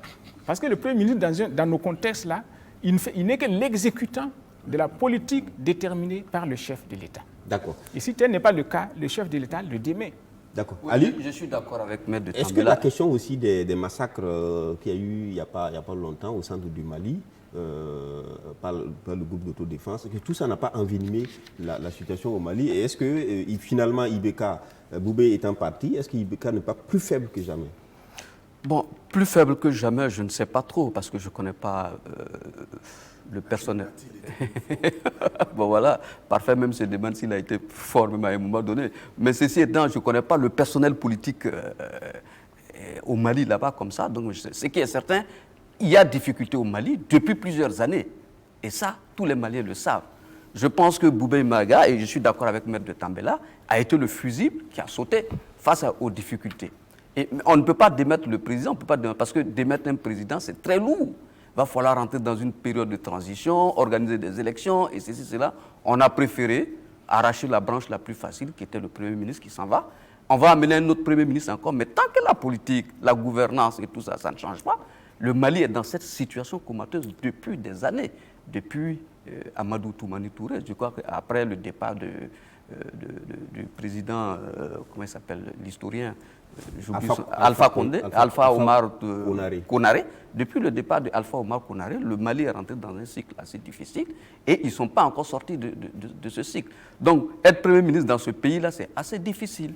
C'est un pays qui est divisé, où il y a une grande partie du Nord qui est contrôlée par des mouvements terroristes, djihadistes, des mouvements autonomistes. Donc, c'est difficile. Donc, il va falloir que le Mali réellement revoie. Et puis, à côté de cela, il y a les groupes religieux au Mali qui sont assez forts. Il faut voir l'imam Diko, Aïdara Diko, qui a fait sortir les gens dans la rue. À ça, ça de quoi faire pâlir un homme politique, hein, quelqu'un Merci, qui a Ali. On a un appelant, mais maître, vous avez quelque chose rapidement? Oui, c'est un pays gangréné par la corruption. Vous savez, il y a des films qui circulent là. Non, si, il y a des films qui circulent là, où un officiel malien fêtait son anniversaire et a dépensé plus de 100 millions pour ça. Moi, j'ai les films chez moi. On parle aussi du fils du président, qui est beaucoup... Oui. Donc c'est tout ça à la fois. À l'époque où on n'a même pas les moyens pour acheter des armes et équiper les militaires au combat, hein, les gens dépensent des millions de francs pour leur anniversaire. Merci. On va prendre notre premier téléspectateur qui appelle M. Sia Franck, qui appelle de Ouagadougou et il s'intéresse au sujet de la lettre de Blaise Compaoré. Bonjour. Bonjour, Lukman Sadogo. Bonjour, M. Sia. Oui, je voulais intervenir un peu sur la lettre du président Blaise Compaoré au président Roch. D'accord, allez-y. Pour donner aussi mon opinion. D'accord. À ce que je sache, par rapport à la lettre, les attaques n'ont pas commencé aujourd'hui au Burkina Faso. L'opinion publique est témoin que ce nouveau gouvernement, quand il venait d'arriver aux affaires, ont été accueillis par ces attaques. Et c'est lors déjà même de ces premières attaques, le nom de Blaise Compaoré a été cité. Le régime a été attaqué, comme quoi c'est eux qui étaient derrière ces attaques terroristes. Et nous n'avons pas officiellement entendu le président Blaise Compaoré dire quelque chose sur ce sujet. Et plus, au fur et à mesure qu'on avançait, les attaques se répétaient. Et les gens indiquaient toujours, les gens critiquaient et les gens indexaient toujours Blaise Compaoré dans ces attaques-là. La preuve est qu'on a écouté quelques éléments de son parti qui ne sont pas des moindres, qui ont eu à dire ainsi qu'ils étaient la solution à ce problème de sécurité. Et si on les mettait, on les votait pour la présidentielle. Donc c'est des cas comme ça qui font que, à un certain moment donné, l'opinion publique croit effectivement qu'il est derrière ces attaques-là.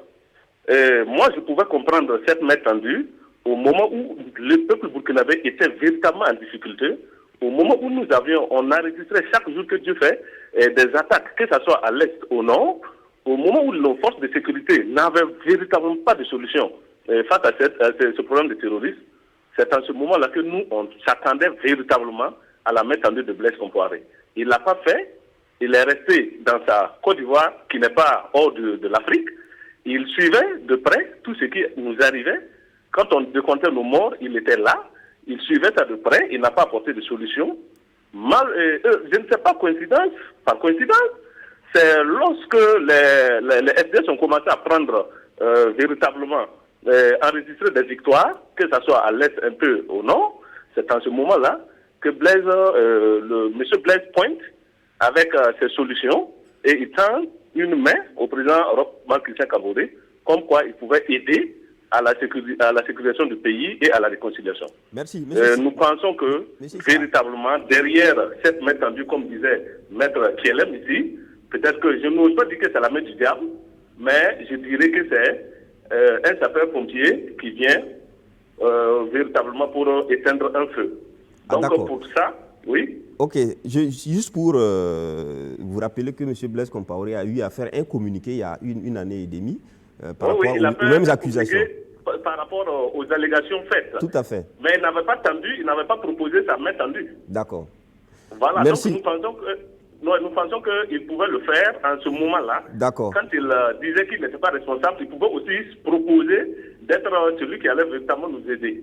Merci. Mais il ne l'a pas fait. Donc nous pensons que, quoi qu'on dise là, d'ailleurs même s'il venait, excusez-moi, mais s'il venait réellement, si on acceptait sa main tendue, quelle solution magique avait-il?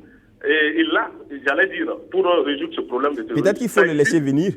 Peut-être qu'il faut le laisser venir pour voir sa solution. Ah non, mais c'est ça, c'est ce qu'on dit là. C'est une main tendue avec beaucoup de calculs. Merci, M. Franck Sia. Merci pour votre participation. Oui, Évariste. Je ne peux pas comprendre. Une main tendue, c'est une main tendue. Maintenant, quand on rentre dans des procès d'intention, moi, je ne sais pas. Mais à travers ce qu'il vient de dire, il semblerait laisser croire que ce serait trop tard. Mais moi, je dirais qu'il n'est jamais trop tard parce que, à ce que je sache, tout le territoire n'est pas libéré. Donc, je pense que cette main tendue, elle est la bienvenue. Si ça peut aider à sauver des vies et si ça peut aider à libérer une partie du territoire, il ne faut pas se faire d'état d'âme. C'est l'intérêt du pays qu'on doit mettre en avant. Parfait, Sylvia. Est-ce que le président Compaoré, à un moment donné, ne s'est pas dit, bon, il y a un gouvernement qui est là, qui est normal, qui doit travailler, et puis, à un moment donné, il s'est dit, 3 ans, presque 4 ans après, il y a sûrement des difficultés, il me faut aller apporter ce que je peux apporter. Est-ce que s'il aurait dit à l'avance, est-ce que ça aurait pu avoir le même entendement? Je pense que quand vous regardez comment les choses ont évolué depuis effectivement 2013, 2014, parce qu'effectivement, les attaques ont commencé effectivement, tout ce qu'on voit comme prémisse là, c'est depuis toutes ces années que c'est arrivé. Moi, je voulais dire qu'au moment où effectivement le Burkina Faso a été confronté à ces attaques-là, le président Blaise Compaoré aurait pu effectivement proposer aussi ces événements. Mais ce n'est pas l'essentiel. Moi, je dis, ce n'est pas parce qu'il propose sa main tendue maintenant qu'avant qu'il y a un problème. Je dis, qu'est-ce qu'on peut voir derrière cette main tendue? Moi, je reviens à cela et qu'est-ce qu'on peut attendre de cette main tendue-là? Je pense que c'est ça qu'il faut plutôt mettre en avant. D'accord. Voilà. Alors, monsieur Zongo, c'est Zongo Maïmata, donc c'est une dame, hein. Zongo Maïmata qui appelle de Ouagadougou sur les mouvements de grève du public. Oui, bonjour. Oui, Madame Zongo, oui. Allez-y pour votre intervention. D'accord. Je voudrais intervenir sur le mouvement de grève. D'accord, allez-y. De prime abord, je vais dire d'abord que tout part de nos lois. On a un problème en Afrique. Tout ce qui ne sied pas avec nos réalités, c'est ce qu'on fait. Tout le monde aujourd'hui veut comparer son salaire au salaire des magistrats. Mais les salaires des magistrats, ça vient d'où? Dans notre pays, on dit qu'il y a 3 pouvoirs, l'exécutif, le législatif et le judiciaire. Donc on a voulu comparer les magistrats aux autres pouvoirs. Et aujourd'hui, ça devient un problème. Quand on prend, la fonction publique est régie par des statuts, par des principes. Quand on prend le principe statutaire, qu'est-ce que le principe statutaire dit? On ne veut plus d'agents contractuels. C'est en quelque sorte l'État qui dit tout. Mais aujourd'hui, si l'État a pris des lois qui ne t'arrangent pas aujourd'hui, qui créent des problèmes, c'est toi l'État. Tape sur la table pour dire que ça ne va pas. Et change les lois. Si on prend au niveau comment on appelle les élèves magistrats, l'année dernière, les gens n'ont pas pu composer. Aujourd'hui, au niveau de la police, eux aussi, ils se sont levés pour dire qu'ils vont faire avec le Master 2. Alors qu'ils sont des subordonnés des magistrats. Vous pensez que les magistrats vont accepter qu'on les recrute avec la licence alors que leurs subordonnés vont être recrutés avec le Master 2? Tout ça, c'est un problème. Si on ne voit pas réellement ce pays-là, vraiment, ça fait peur. Il faut qu'on fasse vraiment très attention. Moi, j'ai peur pour ce pays. Voilà, voici ce que je voulais dire. Merci. Si l'État voit que le salaire des magistrats, ça n'arrange pas, c'est toi l'État. C'est toi qui peux échanger les lois. Dis, voici ça, ça ne m'arrange pas, ça ne m'arrange pas. Voilà, selon le principe statutaire, c'est moi qui dis tout. Personne ne peut parler. Mais recruter des gens, et ces gens vont dans les administrations pour aller faire leurs lois, c'est très dangereux. Si toutes les administrations vont faire ça, on ne va jamais quitter ici. Donc, madame, pour vous, il faut plus d'autorité de l'État. C'est l'État qui organise, c'est l'État qui...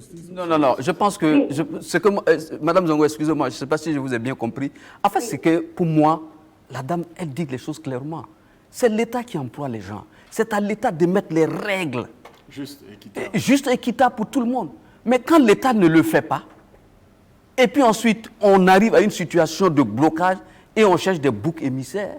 Aujourd'hui, l'affaire de la masse salariale, c'est tantôt les magistrats, c'est tantôt les financiers. C'est compliqué. Il faut que l'État accepte. Maître de Tambela va plus loin. Il dit On a regardé Madame Zongo en ligne. Ah d'accord, donc madame, excusez-moi, allez-y. Vous voulez ajouter quelque chose? Non, quand je parle comme ça, parce que quand tu prends l'article 2 de la loi 080, la loi 080 exclut un certain nombre de personnels, dont les magistrats, qui ne font pas partie du statut, comme on appelle, général. Alors que dans les autres pays où on recopie là, quand ils veulent donner le statut particulier, c'est du donnant-donnant. On vous donne le statut particulier, mais en contrepartie, vous faites ça. Par exemple, vous ne faites pas de grève, vous ne faites pas cela. Mais qu'est-ce que nous on fait? Est-ce que c'est ce que nous on fait? On donne, on dit statut particulier, mais chacun fait ce qu'il veut. Et quand c'est comme ça, ça ne peut pas aller. Merci, Madame Zongo. Merci pour votre intervention. Merci. C'est pour dire que Madame Zongo et moi, on est d'accord. Vous êtes d'accord? Il faut une révolution. Ah bon? Elle n'a pas dit ça. C'est pas un pouvoir, n'est-ce pas, de réformer tout qui peut régler ce problème. Elle a parlé d'équité et d'autorité. Il faut la justice. Mais l'autorité, c'est quoi? Il faut la justice. Il faut un régime qui soit capable de faire comprendre aux Burkinabés qu'il y a la justice. Voilà. Qu'il y a la justice pour eux. C'est tout. Pour tout le monde. C'est ça qu'il faut. C'est-à-dire qu'il ne faut pas que les gens aient le sentiment qu'ils sont frustrés parce qu'ils exercent telle profession ou bien ceci ou cela. Il faut une équité. Et le pays a besoin de tous les corps de métier. Et chacun est important là où il est. S'il n'y avait pas l'instituteur en bas, au primaire, pour former les gens, il n'y aurait pas de médecins, il n'y aurait pas de magistrats, il n'y aurait pas d'avocats, il n'y aurait pas de journalistes, même vous qui êtes ici. C'est ça, oui, justement. Alors, parfait. Quand on écoute madame, c'est qu'elle dit, elle mène un point assez important sur quelque chose. Oui. Il n'y a pas d'ordre, parce qu'apparemment, nos gouvernants se complaisent beaucoup. Non, ça semble être le cas. Non, ce que j'ai compris, ce qu'elle a dit, c'est que effectivement, les différents corps de métier, comme on l'a dit ici, se battent pour leurs intérêts corporatistes. Mais maintenant, qu'est-ce qu'il en est de l'intérêt général? Je me pose souvent des questions. Et le problème, c'est qu'effectivement, en se battant pour les intérêts corporatistes, s'il n'y a pas à un moment donné un garde-fou pour dire attention, vous ne pouvez pas aller plus loin que ça, mais effectivement, les gens vont continuer. Oui, mais elle a dit, Madame Zongo a également dit aussi, on revient sur ça, elle a dit quelque chose, c'est que le gouverneur concède des choses à des catégories, et c'est ce qui bloque après. C'est ce que j'ai dit avant. J'ai dit il faut que le gouverneur ait cette méthode de vérité. Que le gouverneur puisse dire voilà ce que nous pouvons faire pour les magistrats, voilà ce que nous pouvons faire pour les enseignants, voilà ce que nous pouvons faire pour les policiers, pour les agents des eaux et forêts. Et sur cette base, il dit, bon, écoutez, voilà la cagnotte. Si vous voulez qu'on fasse autre chose, ce n'est pas possible parce que la cagnotte là, c'est pour tous les Burkinabés. Pas seulement pour les 150 000 fonctionnaires, mais aussi pour les paysans, les éleveurs, les élèves, les étudiants. Voilà, c'est ce langage de vérité. Question pragmatique, question pratique. Est-ce que Évariste Concevo, nos dirigeants ou l'État actuellement est dans sa forme qui lui permet de dire voilà ce qu'on fait aujourd'hui, voilà ce qu'on fait, on fait plus, on fait plus. Est-ce que ce n'est pas le problème réellement du manque d'autorité de l'État, un problème des dirigeants, rapidement? L'État, déjà, à travers le forum qu'ils ont fait sur les salaires, je pense qu'ils ont déjà balisé des pistes et ils ont déjà commencé. Ils ont des propositions. Mais maintenant, le problème, c'est l'application. Est-ce qu'ils ont les moyens d'appliquer les décisions? Oui, mais ça étonne beaucoup aussi parce qu'ils n'ont pas les moyens. Ça, c'est un problème d'autorité de l'État. Mais maintenant, je pense qu'il ne faut pas faire de procès d'intention. Parce que quand vous voulez appliquer des décisions, il faut que vous commenciez vous-même à donner l'exemple, à être un modèle. Tout le problème est là. OK. Mais en une seconde, parce qu'on a quelqu'un qui est en ligne. À l'heure actuelle, Roch-Marc Christian Kaboré pense à sa réélection en 2020. Donc, il essaie de voir quelle classe il faut ménager et comment je peux faire surfer. Donc, c'est là le problème. C'est là le problème. On est dans les calculs politiques. Les calculs politiques. De même que l'opposition pense à venir au pouvoir en 2020. Donc, personne ne va dire la vérité et personne ne va appliquer. D'accord, on va prendre un intervenant. Monsieur Boubacar Nebié, qui appelle de Bobo Dioulasso, qui revient sur la lettre de Blaise Compaoré. Monsieur Nebié, oui, allez-y pour votre intervention. Oui, bonjour le plateau de débat. Bonjour à vous, monsieur Nebié. Oui, c'est concernant la maintenance de Blaise Compaoré que j'ai voulu intervenir ce matin. D'accord, allez-y. Bon, moi je vais faire un retour en arrière voir depuis 1947. Mais n'allez pas trop loin, hein, ou soyez très précis parce qu'on est pris par le temps. Ah, ok. Je dis, je vais faire un retour en arrière, même si je n'ai pas âgé comme cela, mais je vois que depuis 1987, nous avons connu des moments difficiles à vivre au Burkina Faso concernant... Monsieur Nebié, Monsieur Nebié, vous allez vous éloigner de votre télévision, parce qu'on entend l'écho ici. Il faut vous éloigner de votre poste téléviseur. Oui, je suis très loin même de mon poste téléviseur. Bon, ce n'est pas suffisant, il faut vous éloigner encore. Oh. Ok. Alors, allez-y. Ok, merci beaucoup. Je voudrais vous dire que je voudrais revenir un peu en arrière. D'accord, allez-y. Depuis 1987, avec ce qu'on a vécu au Burkina, avec le régime de Blaise Compaoré, on a vu pas mal de crimes qui sont passés au Burkina. Tantôt on accuse quelqu'un de ça, on accuse des gens aussi de fomenter des coups d'État. Jusqu'à la fin, d'autres sont liquidés jusqu'à présent. Donc, si actuellement Blaise n'est pas au Burkina et qu'il est en Côte d'Ivoire et qu'il revient avec les attaques qui sont passées au Burkina et qu'il revient à la dernière minute maintenant nous tendre sa main. Bon, si nous faisons en arrière voir ce qui s'est passé au Burkina, les gens qu'on a dit que c'est des gens qui ont voulu faire et qui n'ont pas pu faire cette chose-là. Et puis, en étant en Côte d'Ivoire, ils venus tendre ses mains maintenant là.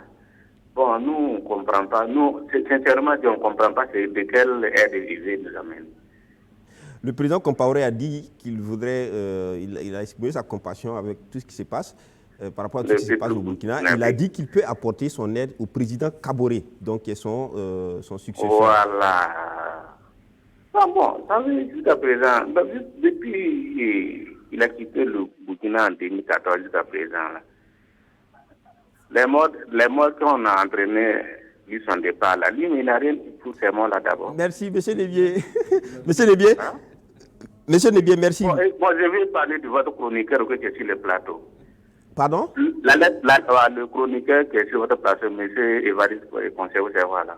Non, je voulais lui demander aussi qu'ils n'ont qu'à essayer de comprendre aussi les autorités. Il me dit qu'il vient pour le président Roch. Vous voulez qu'on donne toutes les étiquettes de la lettre à toute la population de comprendre. C'est l'opposition qui a demandé ça. C'est pas... Monsieur Nebié, c'est l'opposition qui l'a demandé à ce que la lettre soit publiée. Ce n'est pas Évariste Concebo. On a juste parlé de ça. Merci, monsieur Nebié. Merci pour votre contribution. Très rapidement. Juste pour le répondre, même moi, en tant que citoyen, je suis intéressé de connaître le contenu parce que ça engage ma sécurité aussi. Ça me concerne. C'est un sujet qui me concerne. Donc, ce n'est pas que l'opposition. Moi-même, je suis intéressé de connaître le contenu. Maintenant, c'est vrai qu'ils demandent c'est quelle aide. Mais pour connaître le contenu, quelqu'un vous dit qu'il veut vous aider. Mais rencontrez-le, échangez, discutez. Si vous ne faites que prendre acte, vous ne saurez jamais le contenu. Moi, je voulais ajouter quelque chose. Hein. En fait, cette lettre de Blaise Compaoré vient après l'interview que le président Kaboré a accordée à la Deutsche Welle. C'est à l'issue de cette interview que le président Compaoré a envoyé une lettre. Donc, ce n'est pas une lettre forcée. Ce n'est pas une main forcée, c'est une main tendue que le président Roch-Marc Christian Kaboré peut refuser, comme il peut accepter. Moi, il n'y a pas de souci à cela. L'essentiel pour les Burkinabés, c'est qu'ils retrouvent la sérénité, la tranquillité, qu'ils vivent bien. C'est tout ce que les Burkinabés veulent, je pense. D'accord. Alors, parfait, Sylvia, quelque chose pour ajouter. Dans tous les cas, ce qu'il faut dire, c'est que Blaise Compaoré a dit au président Kaboré qu'il est disposé à l'aider pour rechercher les solutions aux problèmes que le Burkina connaît. Et donc, ça reste au président Kaboré de dire oui ou de dire non. Oui, voilà. Et comme nous ne sommes pas encore dans la tête du président Kaboré, on va attendre tout simplement que le président Kaboré se décide. Il a dit qu'il prend acte. Attendons de voir ce qui va se passer. Maître, vous voulez ajouter quelque chose Oui, au terme de l'émission? C'était pour dire que bon, toute personne évolue. Hein. Et l'exil et la perte de pouvoir peuvent avoir amené Blaise Compaoré à évoluer, à devenir plus sage. Donc, ce qui veut dire qu'il peut être de bonne foi. Il peut sincèrement vouloir aider maintenant. Est-ce que vous avez vu? Donc ça peut être une médange alors? Oui, ça peut être une médange. Parce que, comme je dis, tout le monde évolue. Donc, qu'est-ce qui prouve qu'il n'a pas évolué? On ne sait jamais. Voilà. Donc, merci. Peut-être qu'il a tiré les leçons et il a vu que, bon, voilà, maintenant, mieux vaut changer son fusil d'épaule. Voilà, c'est possible. Merci à vous. On va dire merci aussi à nos téléspectateurs, ceux qui nous ont suivis, ceux qui ont appelé. M. Nyoli Claude, qui voulait appeler de nous, qui est plutôt inscrit de Diapaga, n'a pas pu intervenir. Dans tous les cas, c'est sur la question de la même question, la lettre de Blaise Compaoré. Donc, ce sera prochainement, donc, M. Nyoli. Alors, j'étais avec Ali, bien avant, je vous présente ce journal-là. Donc, c'est le numéro 003 de Le Soir Vox Populi. On peut lire déjà Ahmed Bakayoko Akosiam, on en a déjà parlé ici. Ado enjoint d'organiser le retour de Blaise Compaoré. Et puis, dialogue politique, Roch et Dabiré s'entendent-ils bien? Et puis, Minefid, les financiers doivent 62 milliards aux banques.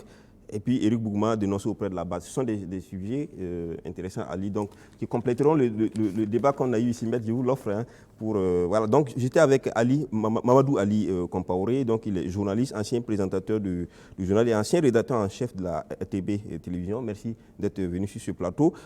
Parfait Silga, il est journaliste analyste. Merci Parfait d'être passé sur ce plateau. Puis juste à côté, Maître Kilem Apollinaire de Tambela, il est avocat inscrit au barreau, le président du CRI, qui est le Centre de recherche internationale de stratégie. Merci Maître d'être passé. Et puis enfin, dernier invité, Dr Évariste Faustin-Concebo, il est donc chroniqueur média, il est le président du Cercle d'éveil, qui est une association de défense des droits de l'homme, premier porte-parole du FORA, qui est le Forum alternatif des citoyens. Merci à tous d'être venus, merci à vous tous qui nous avez suivis. On se donne rendez-vous la semaine prochaine pour un autre numéro de Presse Éco, si Dieu le veut.